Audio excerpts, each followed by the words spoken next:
This one strategy can help bring down your cost per acquisition by up to 32%, help you reach newer audiences, and Meta is literally pushing this format right now. If you're not using whitelisting and partnership ads, you're leaving money on the table. Let me show you exactly how these work and why they are so powerful. You've probably seen ads like this on your feed. It looks like a regular influencer post, but it's actually run by a brand. That's whitelisting. And then there are these ads that look almost identical but have subtle differences. Those are partnership ads. Today, I am going to break down the difference between both and when to use each one and how to use them properly. First, let's talk about whitelisting. This is where a brand runs ads from a creator's account. You're literally borrowing their identity, their face, their voice, their audiences, but using your own targeting and budget. The key here is the brand is completely hidden. Look at this ad and you see the creator's username at the top, and you have to scroll all the way down to see sponsored in tiny text. Most people don't even realize. Why does this work? Simple. People have built-in ad blindness.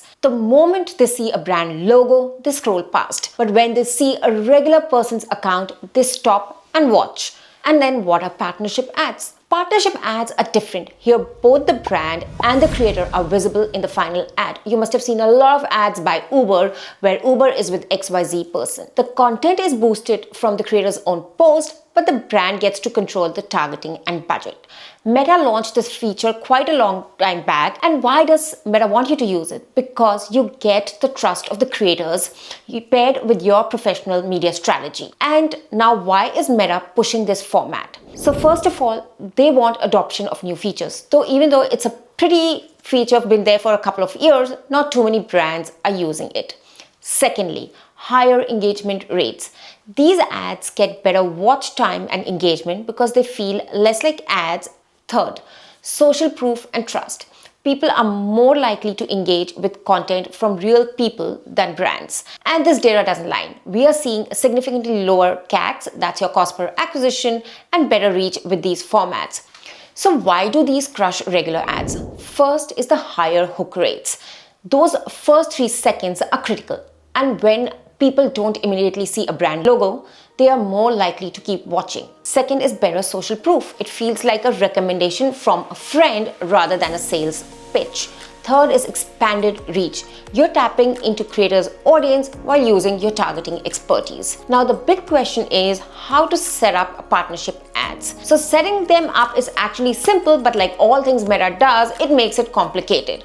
So here are my few steps of how we do it at the agency. First of all, you go to your business manager, navigate to partnership ads, and toggle on the partnership ads. So there's a toggle that says partnership ads, select your partnership. Meta made this easy, but it's not as easy as it looks like. Secondly, how to set up whitelisting.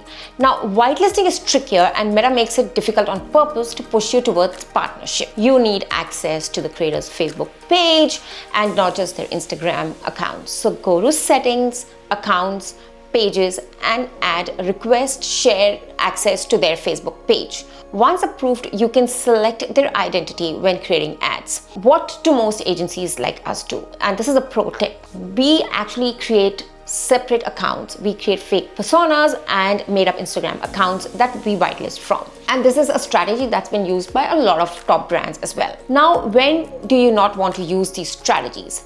So these don't work for everything, right? If you're using high production ads, obviously they will look weird coming from personal accounts. Secondly is brand heavy content doesn't make sense as partnership ads. And if the content doesn't match the creator's usual style. But honestly, there aren't many reasons not to test these. We test partnership or whitelisting on almost every brand possible. And here's how to use them at my agency, Digital Street Australia. For influencer content, we always use partnership ads. For user-generated content, what we do is that ads that perform well, we go back to the creators and set up partnerships to test the same content from their account. We run tests for 5 to 7 days, and if we see incremental lift, we'll sign longer deals as well. It's an extra tool in our toolkit for scaling successful campaigns. Now remember, this isn't magic. You still need to test out other formats. You still need great hooks, solid scripts, and content that resonates. Whitelisting and partnership ads won't turn a bad ad into a good one, but they can really take a good ad and make it great. So the key is testing. Try both formats. You should try both partnership as well as whitelisting ads and measure your CAC, track your reach, and see what works for your brand. And try a lot of creators, because you never know which creator or which creators might resonate with your brand.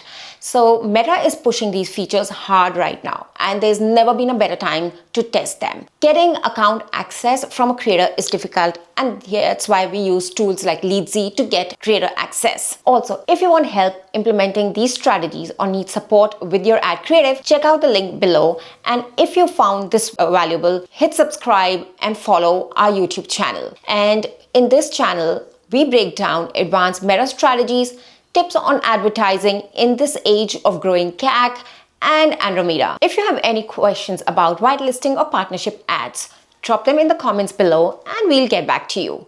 Thank you for watching.